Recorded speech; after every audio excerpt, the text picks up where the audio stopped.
Hello दोस्तों, कैसे हैं आप सभी? आशा है आप सभी बहुत अच्छे होंगे। तो आज हमारा डे 2 है SSC JEE 90 days crash course का और ये जो है डे 2 का दूसरा वीडियो है जिसमें मैं ट्रैफ़िक इंजीनियरिंग पढ़ाने वाला हूँ। इस वीडियो में हम ट्रैफ़िक इंजीनियरिंग के लगभग सभी कॉन्सेप्ट्स को क्लियर करेंगे, अच्छे से देखेंगे और हम उन सभी कॉन्सेप्ट्स को सीखेंगे भी। और इससे पहले मतलब डे 2 के ही पहले वीडियो में मैंने आपको हॉरिज़ॉन्टल कर्व और उसके साथ-साथ वर्टिकल कर्व के कॉन्सेप्ट्स और फ़ॉर्मूलाज़ को क्लियर किया। तो अगर आपने उसे अभी तक नहीं देखा, तो आप मेक श्योर करके आप पहले उसे देख लें, जिससे कि आपके हाईवे इंजीनियरिंग के जो भी कॉन्सेप्ट्स हैं, वो और अच्छे से क्लियर हो जाएँ और अच्छे हो जाएँ, जिससे कि आप अपने एग्ज़ाम के प्रिपरेशन में और चार चाँद लगा सकें। और ये अभी डे और इसके साथ-साथ मैं आपको ये भी इन्फॉर्म करना चाहूँगा कि ये जो है हम लोग का हम 90 डेज़ का क्रैश कोर्स चला रहे हैं, एसएससी जेईई के 90 डेज़ क्रैश कोर्स, जिसमें हम मतलब एसएससी जेईई से रिलेटेड पूरा जो सिलेबस है, उसे कवर करने वाले हैं, जीके, जीएस, रीज़निंग और साथ ही साथ टेक्निकल। तो आप मेक श्योर करें कि आप जो है चैनल को सब्सक्राइब कर लें, जिससे कि आपकी प्रिपरेशन मतलब पूरी हो सके और आप जो है एक अच्छे लेवल का प्रिपरेशन करके अपने एग्ज़ाम में एक अच्छा परफॉर्मेंस कर सकें। और इसके साथ-साथ आप जो है इस वीडियो में मेक श्योर करें कि आप वीडियो में एंड तक बने रहें, जिससे कि आपके जो भी डाउट्स हैं, जो भी कॉन्सेप्ट्स हैं, वो सभी क्लियर हो जाएँ इस वीडियो में ट्रैफ़िक इंजीनियरिंग से रिलेटेड। तो चलिए हम वीडियो को शुरू करते हैं। तो सबसे पहले हम ट्रैफ़िक इंजीनियरिंग के पर्पस को जानेंगे कि हम क्यों ट्रैफ़िक इंजीनियरिंग को पढ़ते हैं, ट्रैफ़िक इंजीनियरिंग आखिर होता क्या है और क्यों करते हैं, आखिर इसका ज़रूरत क्या है। तो इसका पर्पस यही है कि हम जो है to achieve free and rapid flow of traffic with least number of accidents, मतलब इसका पर्पस यही है कि हम एक free and rapid flow of traffic ये कर सकें, अचीव कर सकें, जहाँ की एक्सीडेंट जो है लीस्ट से लीस्ट हो, यानी कम से कम एक्सीडेंट में अच्छा से अच्छा हम ट्रैफ़िक फ्लो कर सकें। यही इसका पर्पज़ है, ठीक है? और ट्रैफ़िक सेंसर्स का मतलब क्या होता है? यहाँ पे मैं कुछ ये जो टर्म्स हैं, टर्मिनोलॉजीज़ हैं, उसे मैं क्लियर करता रहूँगा, बताता रहूँगा, तो आप ध्यान दीजिएगा। ट्रैफ़िक सेंसर्स क्या होता है? तो ये होता है कलेक्टिंग ट्रैफ़िक डाटा, यानी कि ट्रैफ़िक डाटा को जब हम कलेक्ट करते हैं, जिस तरह से हमारा पॉपुलेशन सेंसस होता है, जहाँ पे हम पॉपुलेशन के बारे में क्या बोलते हैं, डाटा को कलेक्ट करते हैं, उसी तरह से ये ट्रैफ़िक सेंसस है, जहाँ पे हम ट्रैफ़िक से रिलेटेड जो भी डाटाज़ हैं, उन्हें कलेक्ट करते हैं। इसके बाद हम बात करते हैं ट्रैफ़िक वॉल्यूम के बारे में। तो ट्रैफ़िक वॉल्यूम क्या होता है? ये एक बहुत इंपॉर्टेंट टर्मिनोलॉजी है ट्रैफ़िक इंजीनियरिंग का। तो आप मेक श्योर करें कि आपको ये समझ में आए। तो ये क्या है, मैं समझाने की पूरी कोशिश करूँगा और अगर आपको किसी भी तरह का डाउट हो, तो आप कमेंट में कमेंट करिएगा कि आपको नहीं समझ में आया, तो मैं अगले वीडियो में इसे ज़रूर से समझा दूँगा। तो आइए देखते हैं कि क्या होता है ट्रैफ़िक वॉल्यूम। तो ट्रैफ़िक वॉल्यूम होता है number of vehicles crossing a section of road per unit time. अब देखिए, यहाँ पे एक ट्रैफ़िक, ये तो हो गया ट्रैफ़िक वॉल्यूम के बारे में। ट्रैफ़िक वॉल्यूम होता है और ट्रैफ़िक कैपेसिटी होती है, ठीक है? ट्रैफ़िक वॉल्यूम और ट्रैफ़िक कैपेसिटी, ये हो गया वॉल्यूम और ये हो गया कैपेसिटी। तो इन दोनों में ही जो है लोगों को बहुत डाउट होता है। क्यों? क्योंकि ये दोनों का ही जो मतलब ये है, क्या कहते हैं, डेफ़िनिशन, वो काफ़ी हद तक सेम होता है। लेकिन ये क्या होता है, ट्रैफ़िक वॉल्यूम का मतलब होता है number of vehicles per unit time, और ट्रैफ़िक कैपेसिटी का मतलब होता है number of vehicles per unit length, ठीक है? तो number of vehicles per unit time traffic volume है और ट्रैफ़िक कैपेसिटी, या फिर आप उसे ट्रैफ़िक डेंसिटी भी कहते हैं, जिसे हम कहते हैं number of vehicles per unit length. तो आप, आई होप कि आपको इन दोनों के बारे में क्लियर हो गया होगा। अभी आगे आपको ट्रैफ़िक कैपेसिटी भी मिलेगा, तो वहाँ पे आप देख सकते हैं। तो इसका जो यूनिट होता है, वो होता है व्हीकल पर डे या फिर व्हीकल पर आवर, कि मतलब 1 आवर में कितना व्हीकल एक क्रॉस सेक्शन से मतलब गुज़रा, उसका नंबर ही, मतलब कितने नंबर ऑफ व्हीकल्स गुजरे एक क्रॉस सेक्शन से, इसे ही हम ट्रैफ़िक वॉल्यूम कहते हैं। और इसका जो इक्विवेलेंट, अगर हम, जैसा कि आपको अभी मैंने बताया कि, तो जैसा कि मैंने अभी आपको बताया कि ट्रैफ़िक वॉल्यूम का जो यूनिट होता है वो व्हीकल पर आवर होता है। तो उसका अगर हम इक्विवेलेंट आवरली फ्लो निकालें, तो यहाँ पे क्या होगा, N into 3600/T, N into 3600/T। यहाँ पे मैं इस, मतलब ये, क्योंकि ये मेरे सभी शॉर्ट नोट्स हैं, मैं आपको अपने शॉर्ट नोट्स प्रोवाइड कर रहा हूँ और पढ़ा रहा हूँ। तो यहाँ पे मैंने बहुत ऐसी चीज़ें नहीं ये की हैं, ऐड की हैं, जो कि मतलब जैसे डेरिवेशन हो गया, इन सब चीज़ों को मैंने नहीं इसमें इंक्लूड किया है, क्योंकि यहाँ पे हमें कम से कम टाइम में मैक्सिमम से मैक्सिमम एफिशिएंसी निकालनी है। इसलिए मैंने वो सारी चीज़ें ऐड नहीं की हैं। मैंने सिर्फ वो चीज़ें ऐड की हैं जो आपको एकदम जाननी चाहिए, पॉइंट टू पॉइंट है, और ये सब जानने से आपको मैक्सिमम से मैक्सिमम नंबर आप कवर कर सकें। क्योंकि हमें पोथा नहीं लेके चलना है, हमें बस उतना ही लेके चलना है जितना कि हमें बस उतना ही कैरी करना है, उतना ही लेके चलना है जितना कि हमारे लिए इम्पोर्टेंट है। अनइम्पोर्टेंट चीज़ें हमारे लिए नहीं बनी, हम उन्हें नहीं लेके चलेंगे। तो इसलिए यहाँ पे मैंने डेरिवेशन नहीं बताया है, तो यहाँ पे मैंने सिर्फ डायरेक्ट फार्मूलाज बताए हैं। तो यहाँ पे इक्विवेलेंट आवरली फ्लो का जो फार्मूला है वो होता है n इंटू 3600/t। यहाँ पे जो n है वो नंबर ऑफ व्हीकल है, और यहाँ पे जो t है वो आपका टाइम है, और ये टाइम किस में है, तो ये टाइम जो है वो आपका सेकंड में है। तो मैं आपको बता सकता हूँ, मतलब मैं थोड़ा बहुत आपको क्लियर करता रहूँगा, एक हिंट देता रहूँगा, जिससे कि आप इन सबको बहुत आसानी से याद करते रहेंगे फार्मूलाज को। आप ये देखिए कि यहाँ पे हम बात कर रहे हैं आवरली फ्लो की, तो ऑब्वियस ही बात है number of vehicles per hour की हमने यहाँ पे नंबर ऑफ व्हीकल्स की बात करेंगे क्योंकि ट्रैफिक वॉल्यूम की बात हो रही है। तो number of vehicles per unit time, ठीक है, number of vehicles per unit time, number of vehicles per unit time. यहाँ पे हमने टाइम अगर हमारा सेकंड में है, यहाँ पे जैसे कि मैंने अभी आपको बताया, अगर टाइम आपका सेकंड में है तो आप क्या करेंगे, इस टाइम को आवर में चेंज करेंगे, है कि नहीं। तो इसको जब आप आवर में चेंज करेंगे तो n/t, इस आवर को इसको आवर में चेंज करने के लिए आप सबसे पहले 60 से डिवाइड करेंगे तो मिनट में चेंज होगा, फिर 60 से डिवाइड करेंगे तो ये आवर में चेंज होगा। तो ये हो गया कितना, n/t/3600, और इसे हम कहें तो n इंटू 3600/t, आपका ये फॉर्मूला आ गया। ठीक है, तो मैंने आपको डेरिवेशन भी बता दिया। तो और अगर आपका ये t जो है वो क्या बोलते हैं सेकंड्स में नहीं है, तो ऑब्वियसली आप उसके अकॉर्डिंगली अपने इस फॉर्मूला को चेंज कर सकते हैं। लेकिन अगर t सेकंड्स में बात हो रही है तो आपका यही फॉर्मूला जो है कारगर होगा। इसके बाद हम बात करते हैं, तो pneumatic tube is an automatic device for counting the number of vehicles. यानी कि न्यूमेटिक ट्यूब एक ऐसा डिवाइस है जिसके थ्रू हम लोग क्या कहते हैं, हम लोग नंबर ऑफ व्हीकल्स को काउंट करते हैं, और ये एक ऑटोमेटिक ट्यूब होता है। आपने देखा होगा टोल टैक्स पे देखा होगा कि रोड्स पे जो है मतलब रोड्स पे कुछ जगहों रोड्स पे मतलब टोल टैक्स के पास जो है एक जगह पे जहाँ पे आप क्रॉस कर रहे होंगे रोड, वहाँ पे लोहे का जो है ऐसा लोहे का रोड मतलब होता है, जिसपे एक लोहे का मतलब ये होता है, क्या कहते हैं, एक लोहा लगा होता है, और वहाँ वो जो लोहा होता है वही न्यूमेटिक ट्यूब होता है, उसी के नीचे न्यूमेटिक ट्यूब होता है, जिसपे आप क्या करते हैं, जिसपे जब आप गाड़ी से क्रॉस करते हैं, ठीक है, जिसपे आप गाड़ी से गए तो ये जो इस पे जो है वेट पड़ता है, ठीक है, इस पे जो है वेट पड़ता है, और ये जो जब वेट पड़ता है तो इसे ये काउंट कर लेता है, और ये क्या करता है, एक्सल्स को काउंट करता है कि ये एक एक्सल गुजरा। उसके बाद अगर आप जैसे जो आपके कार्स होते हैं वो 2 एक्सल्स के होते हैं, तो 2 एक्सल्स वो काउंट कर लेता है कि इस रोड से इतने एक्सल्स गए, और उसके अकॉर्डिंगली हम आगे चलेंगे। अगर आप ट्रैफिक इंजीनियरिंग में, तो आपको एक्सल लोड फैक्टर और ये सब चीज़ें मैं आपको बताऊंगा, तो उसके अकॉर्डिंगली हम पता कर लेते हैं कि ट्रैफिक वॉल्यूम कितना है। ठीक है, तो ये सारी चीज़ें थी। तो ये क्वेश्चन काफ़ी इंपॉर्टेंट है, कई बार पूछ लेता है, मैच द कॉलम में पूछ लेता है कि न्यूमेटिक ट्यूब किससे रिलेटेड है। तो आप वहाँ पे बता सकते हैं कि न्यूमेटिक ट्यूब से हम लोग नंबर ऑफ व्हीकल्स को काउंट करते हैं, और ये ट्रैफिक वॉल्यूम से रिलेटेड है। ठीक है, इसके बाद अगर हम बात करें कि टाइप ऑफ स्टडी कितनी होती है, कितने तरह की स्टडीज़ होते हैं, और उनमें हम क्या डाटा कलेक्ट करते हैं, तो वहाँ पे अगर उसके बारे में हम बात करें तो ये देखिए, पब्लिक ट्रांसपोर्ट इन्वेंट्री स्टडी पहला स्टडी है, पब्लिक ट्रांसपोर्ट इन्वेंट्री स्टडी, जिसमें हम अवेलेबल रूटिंग एंड शेड्यूलिंग की बात करते हैं। ये जिसमें हम पब्लिक से पूछते हैं कि आप किस रूट से जाते हैं, आपका शेड्यूल क्या है, कब इस रूट से गुजरते हैं आप, कब यहाँ पे ट्रैफिक ज़्यादा होती है, कब कम होती है, उसके अकॉर्डिंगली हम जो है अपने ट्रैफिक को, अपने ट्रैफिक डिवाइसेस को, अपने उस रोड को अकॉर्डिंगली डिज़ाइन कर सकते हैं। तो ये हेल्प कर देता है। उसका बाद अगला जो स्टडी है, अगला टाइप का स्टडी है वो है ट्रैफिक ट्रांसपोर्ट ओडी स्टडी। यहाँ पे ओडी का मतलब होता है ओरिजिन एंड डेस्टिनेशन, यानी कि आपका ओरिजिन कहाँ पे है, आप कहाँ से स्टार्ट कर रहे हैं अपने ट्रैवल को और कहाँ पे जाके एंड कर रहे हैं, इसे पता करते हैं। और पता करते हैं कि मतलब इससे हमें पता चल जाता है कि आपका रूट क्या है और आप कितने बजे से यहाँ पे हम टाइम की बात नहीं कर रहे हैं, यहाँ पे आप ओरिजिन और डेस्टिनेशन की सिर्फ बात करते हैं कि कब आप निकल रहे हैं और कहाँ पे जा रहे हैं। तो इसे भी हमें पता चलता है कि ये रूट का, इस रूट का ज़्यादा यूज़ हो रहा है,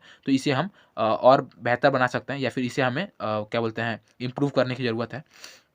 उसके बाद अगला स्टडी है पब्लिक ट्रांसपोर्ट ऑपरेटर्स स्टडी। यहाँ पे हम अर्निंग पर किलोमीटर यूसेज की बात करते हैं, और ये टोल टैक्स वालों के लिए होता है। मतलब हम टोल टैक्स से जाकर पूछते हैं कि यहाँ पे अर्निंग कितनी हो रही है, और उसके अकॉर्डिंगली हमें पता चल सकता है कि यहाँ पे कितने वॉल्यूम है ट्रैफिक की। उसके बाद पब्लिक ट्रांसपोर्ट यूसेज स्टडी, यानी कि हम passengers, walking time, waiting time, यानी कि पब्लिक ट्रांसपोर्ट यूसेज स्टडी में हम पता करते हैं कि कितने पैसेंजर्स हैं, उनका वॉकिंग टाइम कितना है, वेटिंग टाइम कितना है, यहाँ पे जो कंपोनेंट्स हैं, मतलब कि पैसेंजर कितने हैं और कितने समय तक यहाँ पे रहते हैं, कौन से रूट से जाते हैं आते हैं, मतलब ओवरऑल अगर मैं कहूँ तो यहाँ पे जो है हम इन सभी डाटास को कलेक्ट करते हैं, जिससे कि हमें पता चले कि हम इस मतलब इस रोड में हम क्या ऐसा ट्रैफिक इंजीनियरिंग अप्लाई करें जिससे कि क्या हो, जिससे कि हमें free and rapid flow of traffic achieve हो, जो कि उसके साथ साथ लिस्ट नंबर ऑफ एक्सीडेंट, मतलब कि free flow of traffic achieve हो with least number of accident.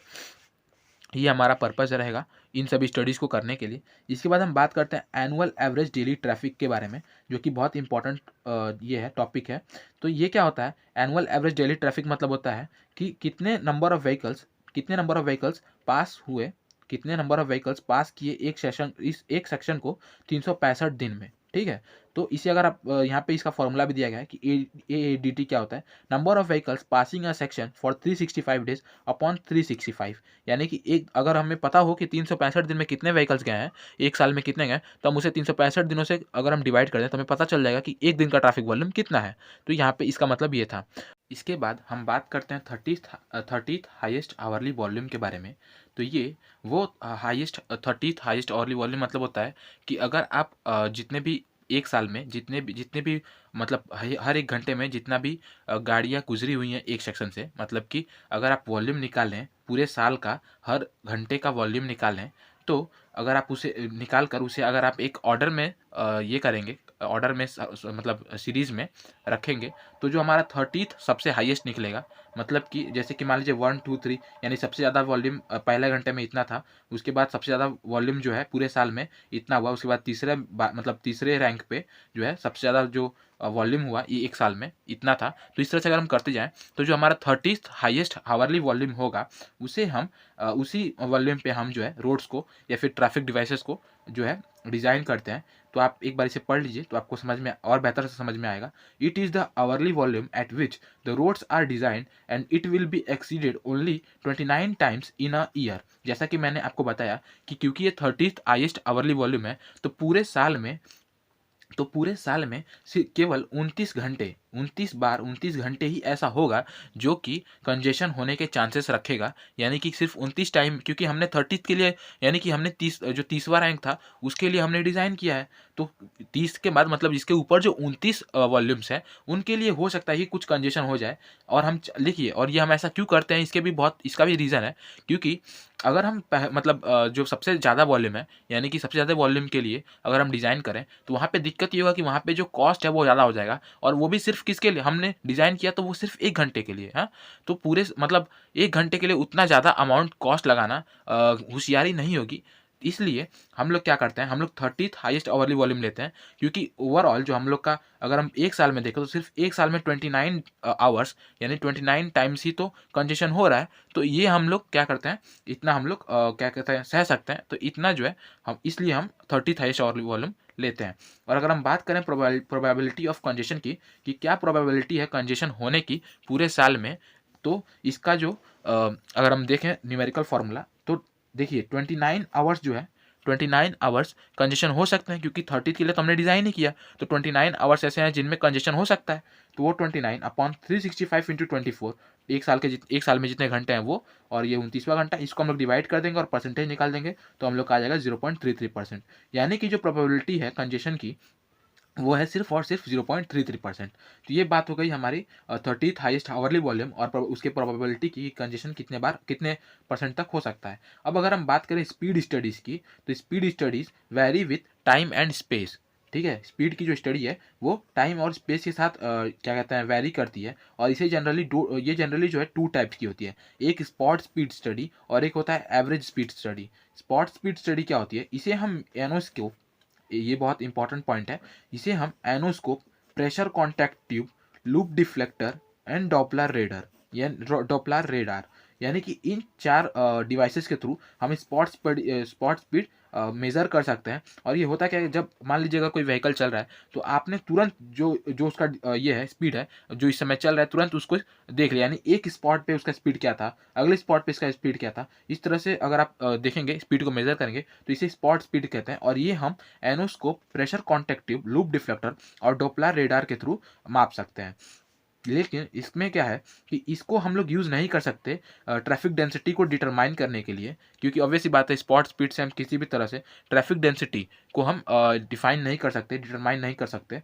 लेकिन इससे हमें ये और इसके साथ ये भी हमें नहीं पता चलता कि हमारा रोड नेटवर्क कितनी अच्छी तरह से काम कर रहा है। लेकिन इससे हमें ये पता चलता है, इससे देखिए, अगर ये नहीं पता चल रहा तो कुछ तो पता चलता है जिसके लिए हम इसे निकालते हैं। तो इससे हमें ये पता चलता है कि जो रोड का कंडीशन है वो कैसा है, रोड का कंडीशन कैसा है, कि अगर मान लीजिए कि कोई व्हीकल है, वो व्हीकल 20 किलोमीटर पर आवर की स्पीड से चल रही है, तो आप आराम से कह सकते हैं, क्योंकि और वहाँ पे किसी तरह का कंजेशन और ऑब्स्टेकल भी नहीं है, तो आप कह सकते हैं कि ऑब्वियस सी बात है कि रोड का जो ये है, रोड की जो हालत है वो ख़राब है, रोड का जो कंडीशन है वो अच्छा नहीं है, जिसकी वजह से जो है गाड़ियाँ अच्छी स्पीड पे नहीं चल सकती हैं, उनका जो स्पीड है वो कम है। और वही अगर कोई और अदर रोड है और वहाँ पे वो जो मतलब कंडीशन हमने यहाँ पे रखा, वो कंडीशन वहाँ पे रखा, और वो 40 किलोमीटर पर आवर की स्पीड से चल रही है, तो हम लोग कह सकते हैं कि रिलेटिवली ये जो इस रोड की जो कंडीशन है वो काफ़ी बेहतर है। तो इससे हमें ये पता चलता है। इसके बाद हम अगर बात करें टाइम मीन स्पीड की, तो टाइम मीन स्पीड को हम लोग वीटी के थ्रू रिप्रेजेंट करते हैं, और ये क्या होता है, ये होता है arithmetic mean of speed of vehicles passing a point during an interval of time. यानी कि एक इंटरवल ऑफ टाइम में किसी पॉइंट से या फिर किसी भी क्रॉस सेक्शन से जितने व्हीकल्स जा रहे हैं उनका जो एवरेज होगा, अरिथमेटिक मीन, उसे ही हम क्या कहते हैं, टाइम मीन स्पीड। ठीक है, यहाँ पे अगर इसका आप फॉर्मूला देखो तो V T is equals to summation V upon N. ठीक है, समेशन वी मतलब जितने भी व्हीकल्स के हैं उनके वेलोसिटी का समेशन, और अपॉन एन जितने भी नंबर ऑफ व्हीकल्स थे। और इसका जो है, इसके बाद अगर हम बात करें स्पेस मीन स्पीड की, कि स्पेस मीन स्पीड क्या होता है, तो ये होता है average speed of vehicle over a certain road length at any time and it is harmonic mean of speed. ये जो है स्पेस मीन स्पीड, जिसे हम वी एस से रिप्रेजेंट कर रहे हैं, ये क्या होता है, ये होता है हार्मोनिक मीन ऑफ, ये हार्मोनिक मीन होता है स्पीड का, जिसमें हम क्या करते हैं, जिसमें हम पता करते हैं कि एक सर्टेन रोड लेंथ पे मान लीजिए ये एल है, तो इस एल एक सर्टेन रोड लेंथ पे जो हमारा एवरेज स्पीड है उस व्हीकल का, वो कितना है, इसे हम फाइंड आउट करते हैं स्पेस मीन स्पीड में। ठीक है, और ये हार्मोनिक मीन है, और यहाँ इसका जो फॉर्मूला होता है वो होता है V S is equals to N upon summation 1/Vn। अब आई होप आपको क्लियर होगा। हाँ, V S is equals to N upon summation 1/Vn। यहाँ पे एन नंबर ऑफ व्हीकल्स है, और सबमेशन करेंगे आप किसका, 1 बाई व्हीकल, जितने भी व्हीकल के वेलोसिटीज़ हैं जो आपने मतलब निकाले हैं, जो आपको डाटा में मिला है, उसका जो 1/V करके, उसका मतलब 1/V करके आप उसका सबमेशन कर लेंगे, और उसके बाद उसको हम इस फार्मूला में रख देंगे, तो आपको जो है space mean speed find out हो जाएगा। अब देखिए दो चीज़, एक चीज़ होता है जर्नी स्पीड, और एक चीज़ होता है रनिंग स्पीड। तो जर्नी स्पीड क्या होता है, ये वो जर्नी स्पीड मतलब होता है कि इसमें हम क्या करते हैं, मान लीजिए अगर कोई आप कोई कहीं से जा रहे हैं, मान लीजिए ए पॉइंट से आप बी पॉइंट तक जा रहे हैं, ठीक है, और आपको पूरे टोटल 2 घंटे लगे जाने में। तो आप देखिए, अब यहाँ पे हमने जो आप बात, मतलब आप पूरे 2 घंटे तक जर्नी में रहे, 2 घंटे तक आपका जो 2 घंटा लगा वो ए से बी तक ट्रैवल करने में लगा। अब यहाँ पे हम ये बात नहीं करेंगे कि आप वहाँ पे रुके थे, कि आपसे कुछ डिले हुआ, इसके बारे में नहीं बात करेंगे। लेकिन अगर हम बात करें रनिंग स्पीड की, रनिंग टाइम की, तो जितने टाइम तक आप चले, उसके बाद मान लीजिए बीच में कुछ आधा घंटा तक ट्रैफिक रहा, आधा घंटा आप रुके रहे, तो आधे घंटे आप रुके रहे, मतलब आपका रनिंग टाइम जो था वो सिर्फ 1.5 घंटा ही था। 1.5 घंटा ही आपका रनिंग टाइम था, और जो 2 घंटा था वो जर्नी टाइम था। तो यही यहाँ पे बताया गया है कि जर्नी स्पीड में जो है हम लोग स्टॉप डिले टाइम को भी इंक्लूड करते हैं, और रनिंग स्पीड में जो है हम लोग इसको एक्सक्लूड कर देते हैं, मतलब इसको इंक्लूड नहीं करते। इसके बाद हम बात करते हैं अगले इसके बारे में कि इसके बारे में यहाँ पे मैंने बताया, देखिए journey speed length of travel, आपका जो लेंथ ऑफ ट्रैवल है upon total journey time. Journey speed को अगर आपको निकालना हो, इसका फॉर्मूला क्या होगा, तो ये क्या होगा, length of travel upon total journey time, जितना भी आपको लेंथ ट्रैवल करना था अपॉन टोटल जर्नी टाइम, आपको जितना टाइम लगा उसके थ्रू। और अगर आप रनिंग स्पीड की बात करेंगे तो टोटल लेंथ ऑफ ट्रैवल, क्योंकि ये तो आपको ट्रैवल करना ही है, कवर करना ही है, लेकिन इसमें टोटल रनिंग टाइम लगेगा, जितना टाइम आप बस चले उतना ही यहाँ पे हम इंक्लूड करेंगे, कंसीडर करेंगे। जितने टाइम आप रुके रहे उसको हम लोग कंसीडर नहीं करेंगे। इसके बाद बात करें अगर अगले पॉइंट की, तो ये एक मैच द कॉलम का क्वेश्चन था, जो कि मतलब मुझसे फंसा था, और मैंने इसे अपने शॉर्ट नोट्स में जोड़ लिया, और ये आपको लिए भी हेल्पफुल होगा। इसमें क्या करना था, इसमें बताना था कि स्पीड दिया गया था और उसका एप्लीकेशन बताना था। तो देखिए स्पेस मीन स्पीड का जो एप्लीकेशन होता है वो ट्रैफिक फ्लो स्टडीज़ के लिए किया जाता है। किसके लिए किया जाता है, ट्रैफिक फ्लो स्टडीज़, कि ट्रैफिक का फ्लो कैसा है, ठीक है। और जर्नी स्पीड के थ्रू हमें डिले स्टडीज़ पता चल जाते हैं, रनिंग स्पीड के थ्रू हमें रोड कंडीशन पता चल जाते हैं, और स्पॉट स्पीड के थ्रू हमें पता चलता है रेगुलेटरी मेजर्स कहते हैं हमें रखने चाहिए, ठीक है। स्पॉट स्पीड के थ्रू रेगुलेटरी मेजर्स हमें कैसे रखने चाहिए कि हम जो है लिस्ट से लिस्ट एक्सीडेंट को पाएँ, अचीव कर पाएँ। तो ये था। उसके बाद हम बात करते हैं रनिंग टाइम। तो रनिंग टाइम जो होता है, जर्नी टाइम माइनस डिले हम लोग कर लेंगे तो हमको मिल जाएगा उसके बाद we T is greater than V S, यानी यहाँ पे बताया गया है कि जो आपका एरिथमेटिक मीन होता है, हमेशा जो आपका एरिथमेटिक मीन होता है वो आपका हार्मोनिक मीन से ज़्यादा होता है, बड़ा होता है। तो यहाँ पे ये बताया गया है। और फिर यहाँ पे एक क्या बोलते हैं ग्राफ मैंने ड्रॉ किया है जिसे आप देख सकते हैं। और यहाँ पे हम देखेंगे कि किस स्पीड पे हम डिज़ाइन करते हैं, मतलब कितने परसेंटाइल स्पीड पे हम डिज़ाइन करते हैं, कितने परसेंटाइल पे हम सेफ स्पीड रखते हैं, कितने पे हम लोअर लिमिट स्पीड रखते हैं। इन सब चीज़ों को हमें इस ग्राफ से पता चलता है।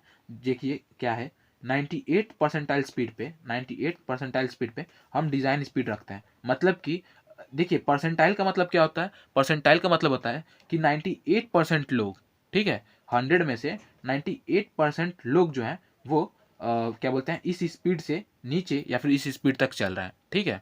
और 85 परसेंटाइल स्पीड मतलब होता है कि 85 परसेंटाइल के जो लोग हैं, यहाँ पे आप देख सकते हैं कि देखिए 98 परसेंटाइल यहाँ पे अगर आपको दिखा रहा है ये स्पीड है और ये पॉपुलेशन है, तो 98 परसेंटाइल जो लोग हैं वो इस स्पीड से कवर कर रहे हैं, ठीक है। और 85% स्पीड मतलब 85% लोग हैं जो इस स्पीड से या फिर इससे कम चल रहे हैं, ठीक है। और 15% स्पीड मतलब होता है कि 15% के लोग हैं जो कि इससे या इससे कम स्पीड पे चल रहे हैं। तो 98% स्पीड को जो है हम डिज़ाइन स्पीड लेते हैं, यानी इस मतलब स्पीड पे ही हम रोड्स को डिज़ाइन करते हैं। और 85% स्पीड को हम लोग as a safe speed limit लेते हैं और 15% स्पीड को हम लोग लोअर लिमिट स्पीड लेते हैं। ये भी ये जो 3 पॉइंट्स मैंने बताए, ये 3 पॉइंट्स काफ़ी इंपॉर्टेंट है और ये भी पूछे जाते हैं क्वेश्चंस में। उसके बाद बात करते हैं हम मॉडल स्पीड की। मॉडल स्पीड क्या होता है? तो मॉडल स्पीड होता है speed with which maximum vehicles travel. It is generally 47 kilometre per hour, ठीक है। मतलब मॉडल स्पीड मतलब क्या होता है कि वो स्पीड जिससे कि मैक्सिमम व्हीकल्स यानी लार्जेस्ट नंबर ऑफ व्हीकल्स जो है ट्रैवल कर रहे हैं, तो उसे हम लोग मॉडल स्पीड कहते हैं। और ये जनरली जो है 47 किलोमीटर पर आवर होता है। उसके बाद हम बात करते हैं method of determining traffic densities, कि ट्रैफिक डेंसिटीज़ के कितने मेथड से हम डिटरमाइन कर सकते हैं।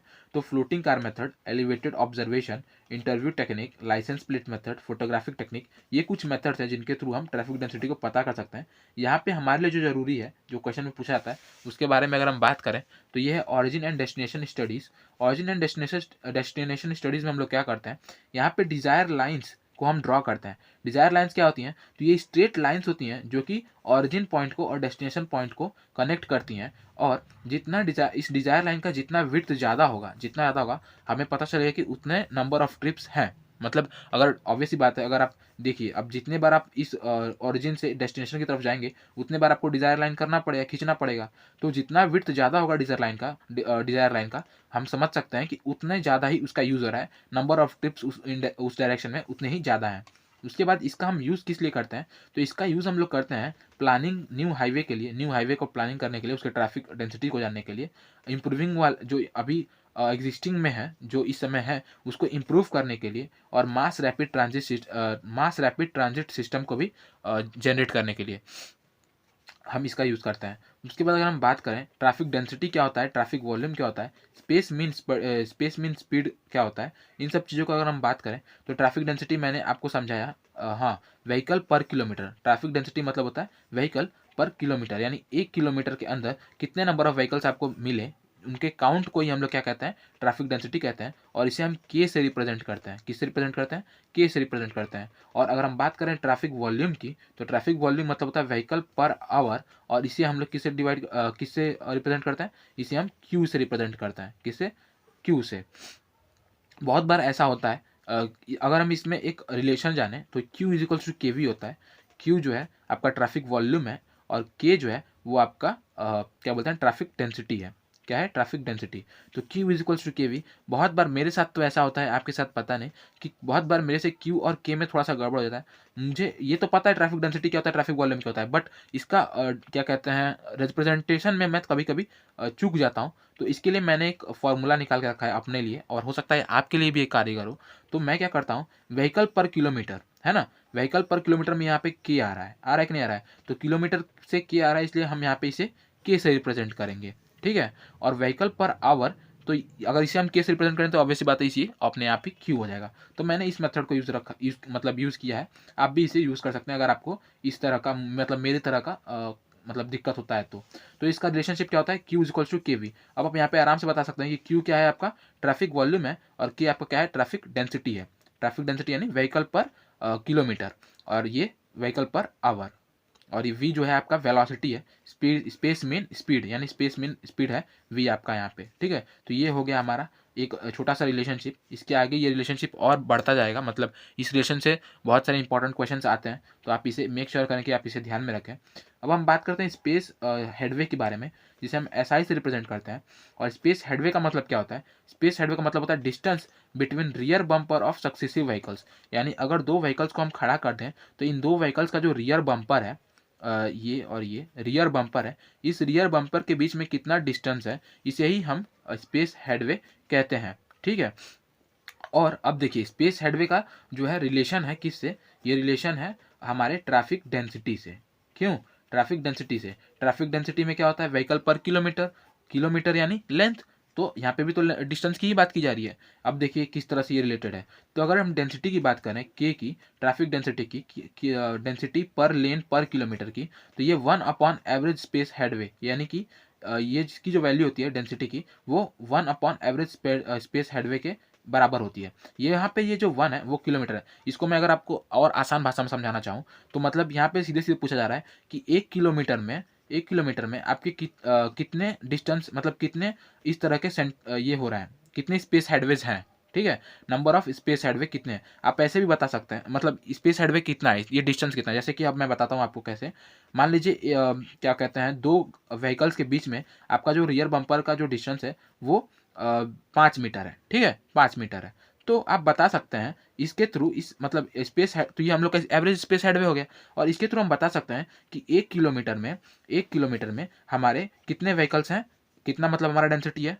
तो वो हम बता सकते हैं अगर हम 1 किलोमीटर को 5 से डिवाइड कर दें, यानी कि 1000 को हम 5 से डिवाइड कर दें, तो हमें पता चल जाएगा कि यहाँ पे टोटल कितना हो रहा है, 200 व्हीकल्स। यहाँ पे टोटल 200 व्हीकल्स हैं, मतलब यहाँ इसकी जो डेंसिटी है इस रोड की वो है 200 व्हीकल्स पर किलोमीटर। तो इसी फार्मूला को, मतलब इसी कॉन्सेप्ट को यहाँ पे रखा गया है, density per lane per kilometre is equals to 1 average space headway, 1 यहाँ पे 1 जो है आपका, आप कह सकते हैं लेंथ है जो कि किलोमीटर में है, और एवरेज स्पेस हेडवे मैंने आपको समझा दिया। तो इसको हम लिख सकते हैं के इज इक्वल्स टू 1/SI, वही चीज़ यहाँ पे बताई गई है। इसके बाद हम बात करते हैं टाइम हेडवे की, कि टाइम हेडवे क्या होता है। तो जैसे स्पेस हेडवे वैसे टाइम हेडवे, ये क्या होता है, टाइम इंटरवल, ये डिस्टेंस इंटरवल था, ये है time interval. Time interval between rear bumpers of successive vehicle, यानी कि टाइम, कितना टाइम लग रहा है, अगर आप एक क्रॉस सेक्शन पे खड़े हैं तो कितना टाइम लग रहा है किन्हीं दो व्हीकल्स के बीच, मतलब आपको कितना टाइम इंटरवल लग रहा है कि आप इन दो व्हीकल्स के रियर बम्पर को कवर करें। समझ रहे हैं, मतलब अगर आप खड़े हैं और ये व्हीकल चल रहे हैं, तो ये पहला व्हीकल गुजरा, इसका रियर बम्पर अगर इतने में था, और ये हम देखेंगे कितने टाइम बाद हमें फिर से दूसरे व्हीकल का, सक्सेसिव व्हीकल का, दूसरे व्हीकल का हमें वो रियर बम्पर उसी प्लेस पे मिल रहा है। तो यहाँ पे जो टाइम इंटरवल हुआ उसे हम कहते हैं क्या, उसे हम कहते हैं टाइम हेडवे। ठीक है, और ये जो होता है इस, अब देखिए जैसे यहाँ पे स्पेस हेडवे का ट्रैफिक डेंसिटी से ये था, रिलेशन था, उसी तरह से टाइम हेडवे का रिलेशन होगा किससे, ट्रैफिक वॉल्यूम से। ठीक है, ट्रैफिक वॉल्यूम से रिलेशन होगा टाइम हेडवे का। किस तरह से, इस तरह से, ट्रैफिक वॉल्यूम 1/टाइम ऑफ हेडवे। यहाँ पे 1 जो है नंबर ऑफ व्हीकल, और टाइम हेडवे जो है वो आपका टाइम बता रहा है कि इतने टाइम लग रहे हैं हमें दो व्हीकल के बीच में बम्पर्स को कवर करने में। जैसा मैंने आपको समझाया उसी तरह से यहाँ पे भी सेम कॉन्सेप्ट को यूज किया गया है। तो यहाँ पे मैं ज़्यादा समय नहीं बर्बाद करूँगा और आगे बढ़। अब देखिए यहाँ पे बताया गया है कि traffic capacity is equals to maximum traffic volume. जैसा कि मैंने आपको बताया था, कभी कभी ट्रैफिक वॉल्यूम को ट्रैफिक कैपेसिटी भी कहा जाता है। तो जब आपका ट्रैफिक वॉल्यूम मैक्सिमम होगा तो उसे हम ट्रैफिक कैपेसिटी कहेंगे। ट्रैफिक वॉल्यूम किस में होता है, व्हीकल पर आवर में। यहाँ पे क्योंकि बार आप अभी आपको लग रहा हो कि ये आसान है, बट जब आप क्वेश्चन अटेम्प्ट करेंगे और फिर कुछ दिनों बाद जब आप इसे ट्राई करेंगे तो आपको थोड़ा सा कन्फ्यूजन होगा ट्रैफिक वॉल्यूम और ट्रैफिक डेंसिटी में, कि किसमें व्हीकल पर किलोमीटर था, किसमें व्हीकल पर यूनिट लेंथ था। तो इसलिए मैंने यहाँ पे हर जगह पे लिखा है कि traffic volume vehicle per hour, और ट्रैफिक डेंसिटी व्हीकल पर किलोमीटर। व्हीकल पर किलोमीटर इसको हम के से रिप्रेजेंट करते हैं। ठीक है, अब आते हैं अगले पॉइंट पे। तो बेसिक कैपेसिटी क्या होता है, तो बेसिक कैपेसिटी मतलब होता है theoretical capacity nearly ideal traffic condition. ठीक है, for nearly ideal traffic condition. तो बेसिक कैपेसिटी मतलब होता है एक आइडियल थियोरेटिकल कैपेसिटी किसी रोड का एकदम आइडियल ट्रैफिक कंडीशंस में, तो इसे हम बेसिक कैपेसिटी कहते हैं। ये क्वेश्चंस बेसिकली एई में आते थे, अब जेई में भी आने लगे हैं इस तरह के क्वेश्चंस कि बेसिक कैपेसिटी क्या होता है। तो बेसिक मतलब ऐसे पूछ देगा कि theoretical capacity for nearly ideal condition traffic, ideal traffic condition को हम लोग क्या कहते हैं, तो इसे हम बेसिक कैपेसिटी कहते हैं। इस तरह के क्वेश्चंस आ सकते हैं, तो आप मेक श्योर करें कि आप भी ये सब अब आप ये सब ध्यान में रखें, क्योंकि क्वेश्चंस के लेवल बढ़ने लगे हैं। इसके बाद अगला है पब्लिक कैपेसिटी। तो पब्लिक कैपेसिटी मतलब होता है अंडर प्रिवेलिंग कंडीशंस, मतलब कि वो कंडीशन, मतलब जो कंडीशन है उसको, उसमें कितना हमारा कैपेसिटी आ रहा है, उसे ही हम प्रिवेलिंग कंडीशन कहते हैं। मतलब जैसे अभी जो कंडीशन इस समय है उसी कंडीशन को हमने पूरे फार्मूलाज में रखा, पूरा उसी से डिज़ाइन किया और हमें जो कैपेसिटी मिला उसे हम पब्लिक कैपेसिटी कहेंगे। और ये जो है वैरी करता है 0 से लेकर बेसिक कैपेसिटी तक, ठीक है। इसके बाद बात है प्रैक्टिकल कैपेसिटी की। तो प्रैक्टिकल कैपेसिटी में it is also design capacity for practical conditions. इसमें हम जो प्रैक्टिकल कंडीशंस हैं, जितने भी प्रैक्टिकल कंडीशंस हो सकते हैं, उन सबको अप्लाई करके हम डिज़ाइन कैपेसिटी निकालते हैं। इसके बाद अगर हम बात करें थियोरेटिकल कैपेसिटी की, मैक्सिमम थियोरेटिकल कैपेसिटी की, तो इसका एक बहुत इंपॉर्टेंट फार्मूला है जो कि 1000V/s। ये बहुत इंपॉर्टेंट फार्मूला है 1000V/s। इससे बहुत सारे क्वेश्चन आते हैं और यहाँ पे आप देख सकते हैं कि maximum theoretical capacity C is equals to 1000V/s। और यहाँ पे अगर आप चाहें तो इस यहाँ पे जो ये S है वो स्पेस हेडवे है, और यहाँ पे आप स्पेस हेडवे से मतलब चाहें V और S से, तो आप ये वाला फार्मूला भी डिराइव कर सकते हैं 3600/ht। जैसा कि मैंने आपको इससे पहले बताया था कि ht जो है आपका क्या है, टाइम हेडवे है, और 3600 आपका इस टाइम हेडवे को क्या कर, यहाँ पे जरूर 1 भी होगा। देखिए यहाँ पे क्या हो रहा है, पर 1 किलोमीटर लेंथ पे 1 किलो, आखिर कैपेसिटी क्या है, कैपेसिटी हमारा ट्रैफिक वॉल्यूम है। ट्रैफिक वॉल्यूम मतलब क्या है, ट्रैफिक वॉल्यूम मतलब है हमारा व्हीकल पर आवर, कि एक आवर में कितने व्हीकल्स गुजर रहे हैं। तो इसके थ्रू हम यही कह सकते हैं कि, तो इसके थ्रू हम साफ साफ कह सकते हैं कि 3600 मतलब होगा आपका 60 × 60, मतलब कि कितना टाइम लगा एक टाइम में, कितना हमारा टाइम इंटरवल है। मतलब आप कुल मिला के अगर मैं आपको साफ साफ समझाना चाहूँ तो 1 घंटा 60 × 60 मतलब 1 घंटा, 60 मिनट × 60 सेकेंड। तो ये जो टाइम है यहाँ पे जो 1 आवर है, उसे अगर हम चेंज करें तो इसे हम 3600 सेकेंड लिख सकते हैं। तो इस 3600 सेकेंड को हमने 1 आवर को 3600 सेकेंड में कवर कर दिया है, मतलब के रूप में लिख दिया है, और इसको फिर हमने ht यानी कि टाइम हेडवे से डिवाइड कर दिया है। तो यहाँ पे हमें पता चल जाएगी कि कितने व्हीकल्स हैं। मैं आई होप आप समझ पा रहे होंगे कि 3600 एक मतलब 1 घंटे को हमने सेकंड में चेंज कर दिया, और फिर उसे हमने क्या किया कि हमें कितना समय लग रहा है दो सक्सेसिव व्हीकल्स के बीच के रियर बम्पर्स को कवर करने में, ये हमारा टाइम हेडवे है। तो इसके अगर हम इस टाइम से अगर हम इस 3600 मतलब 1 घंटे को अगर हम डिवाइड कर दें, तो हमें पता चल जाएगा कि कितने बार हमने जो है बम्पर को, रेयर बम्पर्स को जो है ये किया, पास किया। तो उसे हमें पता चल जाएगा कि कैपेसिटी कितना है। आई होप समझ पा रहे होंगे। मैं उतनी बढ़िया तरीके से नहीं समझा पा रहा, लेकिन मुझे जहाँ तक लगता है कि मैंने आपके वहाँ तक आप पहुँच गए होंगे और आप पकड़ लिए होंगे कि क्या चीज़ मैं आपको। आइए हम बात करते हैं ग्रीन शील्ड के बारे में। तो देखिए ग्रीन शील्ड ने बताया था क्या, ये एक साइंटिस्ट थे जिनके द्वारा इस रिलेशनशिप को बनाया गया है, तो उन्हीं के नाम पे ये फॉर्मूला पड़ा है। यहाँ पे हम क्या करते हैं, स्पीड, डेंसिटी और वॉल्यूम के बीच में रिलेशनशिप निकालते हैं। अब देखिए इसमें हम क्या करेंगे, यहाँ पे वी जो है फ्री मीन वेलोसिटी है, केजे जो है केजे वो जाम डेंसिटी है, और क्यू मैक्स जो है वो मैक्सिमम ट्रैफिक वॉल्यूम है।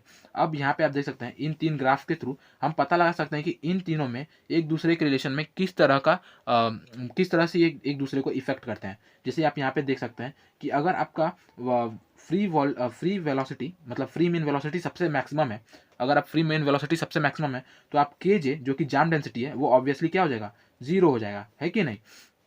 तो हम बता सकते हैं कि जब अगर आपका जाम डेंसिटी 0 है तो मतलब फ्री मीन वेलोसिटी मैक्सिमम है, और अगर आपका फ्री मीन वेलोसिटी जीरो हो जा रहा है, फ्री मीन वेलोसिटी 0 हो जा रहा है, तो मतलब कि जाम डेंसिटी मैक्सिमम है। तो इस तरह से आप इन तीनों ग्राफ के थ्रू आप पता लगा सकते हैं कि इन तीनों में क्या रिलेशनशिप है। और ये इन तीनों को अगर मैं समझाने लगूंगा तो बहुत ज़्यादा टाइम लग जाएगा, तो इसलिए मैं यहाँ पे बता नहीं रहा हूँ उस तरह से, लेकिन इस एक को मैंने आपको एक्सप्लेन कर दिया।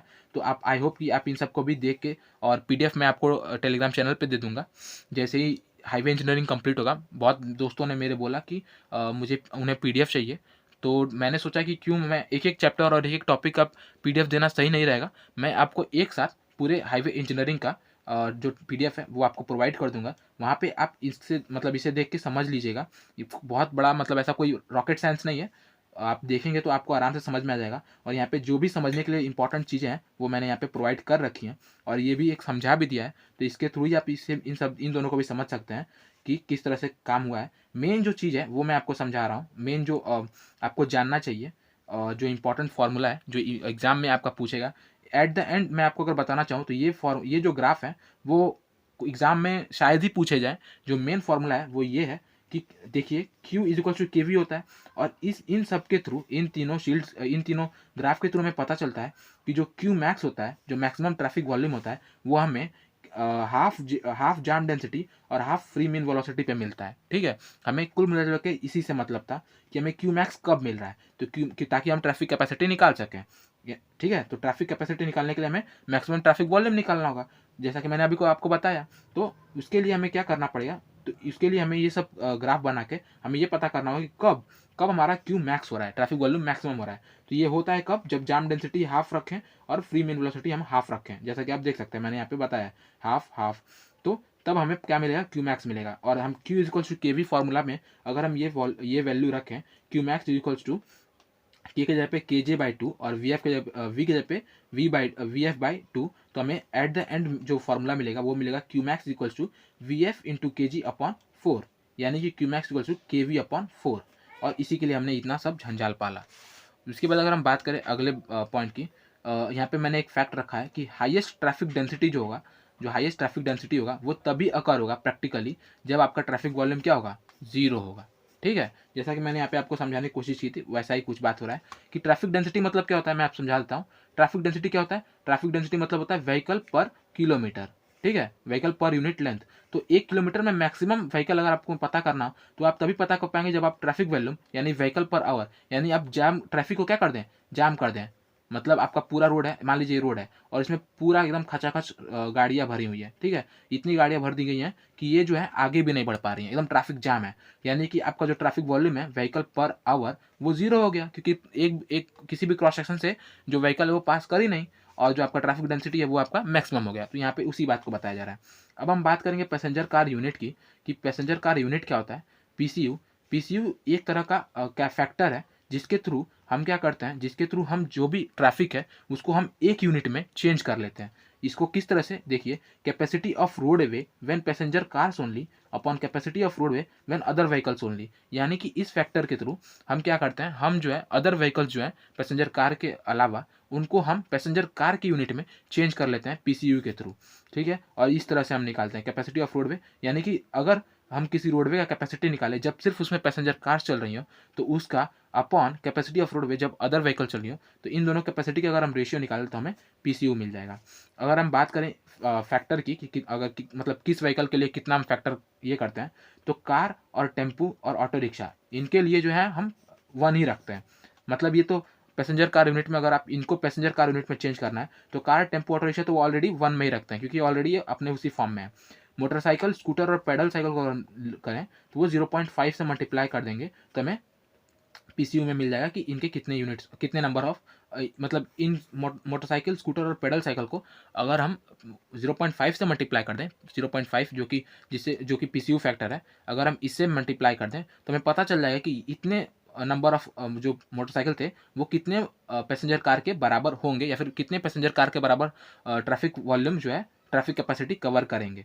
साइकिल रिक्शा की अगर हम बात करें तो इसे 1.5 मल्टीप्लाई करेंगे, और बस और ट्रक की अगर हम बात करें तो इसे 3 से मल्टीप्लाई करेंगे। ये सभी फैक्टर्स इंपॉर्टेंट हैं, पूछ लिए जाते हैं कि बस और ट्रक के लिए हम पीसीयू का फैक्टर जो होता है इक्विवेलेंट फैक्टर वो कितना लेते हैं, तो आपको याद होना चाहिए। उसके बाद अगर हम बात करें पार्किंग की, तो पार्किंग क्या होता है, पार्किंग हम 2 तरह से कर सकते हैं, पहला ऑफ स्ट्रीट, दूसरा ऑन स्ट्रीट। ऑफ स्ट्रीट में अगर हम ऑन स्ट्रीट की बात करें तो ऑन स्ट्रीट में जो हमें जनरली हम 45 डिग्री का एंगल देते हैं, जो कि बेस्ट माना जाता है पार्किंग के लिए। आपको किसी भी तरह का दिक्कत नहीं होगा, आप आराम से पार्क कर पाएंगे। और अगर हमें मैक्सिमम व्हीकल पार्क करनी हो किसी लेंथ में तो ऑब्वियसली बात है हमें 90 डिग्री का पार्किंग देना होगा। ठीक है, तो यहाँ पे ये बात हो गई। उसके बाद अगर हम बात करें इंटरसेक्शन की, तो इंटरसेक्शन वाला जो चीज़ है वो मैं सोच रहा हूँ अगले वीडियो में आपको डाल दूँ, क्योंकि वीडियो काफ़ी बड़ी हो जाएगी तो मुझे अपलोड करने में दिक्कत होगा।